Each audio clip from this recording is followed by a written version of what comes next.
Elle se déplace du côté court au côté jardin pour couvrir tous les angles de la nouvelle. Pour savoir et comprendre, Sophie Durocher.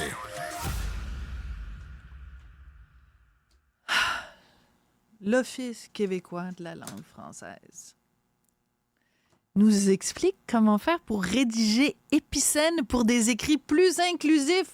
Faut pas faire de pépène aux personnes non-binaires. On va parler de ça avec Nick Payne, analyse politique, commentateur social. Oh, j'aime mon nouveau titre. Oui, Merci. ton nouveau titre. Oui. Titre. Alors, je regarde ton T-shirt qui représente un tableau cubiste, mais je regarde de l'écriture épicène. Ça ressemble à un tableau de Picasso avec le nez à la place de l'oreille, puis l'oreille à la place de la bouche. C'est n'importe. Mais ça ressemble à ça. Mais c'est pas juste pour les personnes non-binaires. Hein? C'est d'abord pour les femmes, en principe. Supposément. Alors, la raison là, pour pardon, laquelle... les personnes ayant un vagin. Oui, les personnes ayant un vagin, parce que maintenant, tout le monde essaye de nous faire croire que c'est exactement ce que la juge Sheila Martin voulait faire. Hein? C'est juste un mot comme un autre. Oui, non, c'est arrivé par hasard. C'est arrivé par hasard. Alors, tout ça pour dire que le Conseil du statut de la femme a profité de la journée de la francophonie ou un truc comme ça pour partager donc un tableau que je vous montre à l'instant. Si vous le cherchez, vous pouvez le retrouver de toute façon sur ma page Facebook. Et c'est comment rédiger épicène. Alors, qu'est-ce que t'en penses, toi? Alors ça, c'est pas l'écriture inclusive, là, avec les points, les hachures, le saucissonnage intempestif des mots, mais pas constant en même temps. Non, ça, c'est la langue du celles et ceux, là. Oui. Hein, épicène, c'est d'essayer d'écrire en français normal, tout en ayant constamment à l'esprit la trouille, hein, la peur de faire de la peine à quelqu'un, non pas par ton propos, mais par les mots que tu utilises. En fait, alors, l'idée, c'est d'être non-genré. Comme par absolument. exemple, au lieu de dire « un élève », on dit « chaque élève ». Oui, c'est ça. Ben, c'est drôle. En tout cas, ça ressemble... Ça marche pas parce que tu peux pas dire hier j'ai vu chaque élève si tu en as vu juste un, bon, par exemple. Oui. Mais ici, tu as des cadres experts et expertes. Alors, en plus, du point de vue de la langue française, ça ne marche pas parce que c'est comme si chacun des cadres était à la fois expert et experte. Alors, on s'y perd un peu. C'est une forme d'appauvrissement. Ça ajoute un peu de confusion dans la langue.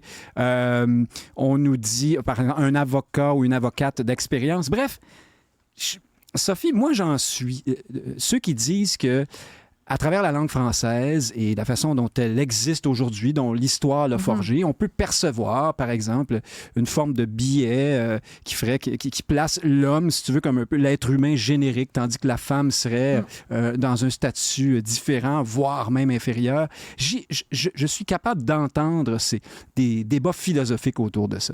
Mais de là à, au quotidien, essayer de défaire la langue, puis nous dire tout le temps comment il faut écrire, puis nous donner des tapes sur les doigts quand c'est pas correct, on n'en sort pas et on est dans une forme, moi, je pense, d'appauvrissement de la langue. Parce que qu'est-ce qui va arriver? Bien, si vraiment on devait se mettre rigoureusement à l'épicène, bien, il y a certains mots qui ne sont pas interdits formellement, mais ils vont tomber en désuétude. Il y a des formules aussi qu'on n'emploiera plus. Il y a des phrases surtout très longues et très compliquées pour rien qui vont en émaner. C'est déjà le cas. Il y a qu'à entendre le discours des politiciens constamment. Québécoises les technocrates. Et Québécois, puis les ci, puis les oui, ça. puis on va nous dire que De Gaulle disait française et français, mais il disait ça une fois. Puis on va reconnaître, on va laisser à ce grand homme d'État cette fantaisie. Mais globalement, dire ça tout le temps, à tous les jours, celles et ceux, puis c'est lourd. Et ça rend le français un peu insupportable. Et l'idéologie derrière, c'est que, bien sûr, hein, si on change la langue ou si on change notre façon de l'écrire... On va changer les mentalités. On va changer le monde. Ben oui. Ben écoute,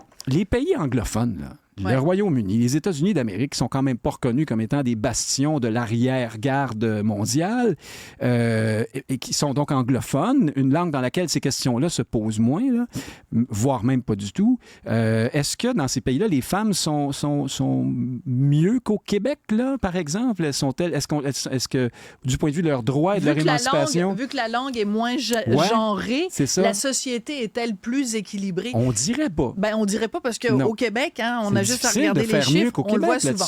Moi, je vais te dire, en tant que personne ayant un vagin, ce qui m'a dérangé, parce que moi... Je t'écoute en tant que personne n'en ayant pas. Et une personne n'ayant pas de vagin... Tu sais que j'ai jamais autant prononcé ce mot-là, Sophie, que depuis que je travaille avec toi. Vagin. Donc, je suis abonnée au compte LinkedIn du Conseil du statut de la personne ayant un vagin. Et donc, il profitait de l'Office ils ont envoyé un communiqué. Cette semaine, l'Office québécois de la langue française invite à célébrer la beauté de la langue française à l'occasion de la 28e Francofête. J'avais dit tout à l'heure, la journée de la francophonie, c'était pas ça. Nous tenons à vous partager une infographie produite par l'OQLF. Déjà, c'est une grosse faute de français parce qu'on partage pas quelqu'un, on partage quelque chose avec quelqu'un. Donc, c'est ça. On ne peut pas partager à. Voilà. Donc, on nous dit qu'il s'agit d'un outil, donc le fameux tableau Épicène dont on parle. Il s'agit d'un outil fort intéressant afin de rédiger de manière plus inclusive, de représenter les femmes et les hommes de façon équilibrée et, écoute bien ça, et de désigner les personnes indépendamment de leur genre. Ouais. En quoi c'est le boulot, pour reprendre un mot que Guillaume Lemaitre-Ivière j'aime bien, en quoi c'est le boulot du Conseil du statut de la personne avec un vagin de désigner les personnes indépendamment de leur genre? Ton but, le but du Conseil du statut de la personne avec un vagin, c'est de conseiller le gouvernement. C'est ça, le rôle du Conseil. De conseiller le gouvernement dans toutes les questions qui ont attrait aux personnes avec un vagin, parce que les personnes avec un vagin sont discriminées, opprimées, maltraitées ou moins bien traitées dans la société. Il y a un enjeu avec les personnes avec un vagin.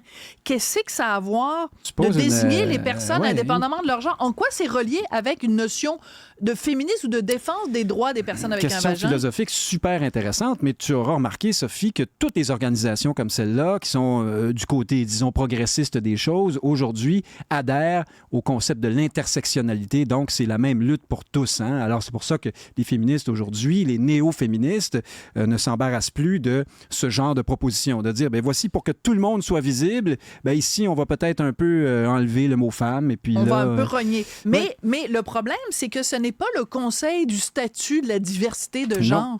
C'est le Conseil du statut de la femme. Est-ce qu'on peut déjà... Il y a suffisamment de choses dont il faut se préoccuper, qui touchent directement les femmes, avant de se préoccuper de désigner les personnes indépendamment de leur genre. Ah, mais s'il y avait seulement le Conseil du statut des personnes avec un vagin qui faisait ce genre de truc, mais la promotion de l'écriture épicène, c'est partout aujourd'hui. Et moi, je pense que ça témoigne, je l'ai dit quand on parlait de l'écriture dite inclusive, d'une forme c'est un manque d'amour de la langue. On ne fait pas ça à notre langue quand on l'aime. Moi, je suis certain que les femmes vont s'en sortir, même si je dis... Ceux qui ont fait ceci hier. Voilà, on va comprendre que tu parles de. Tu sais, moi, si je dis ici. En tout cas, bref. Mais moi, j'ai appris le français comme ça. Ceux, ça veut dire tout le monde. J'ai envie de parler des humains en général, des fois.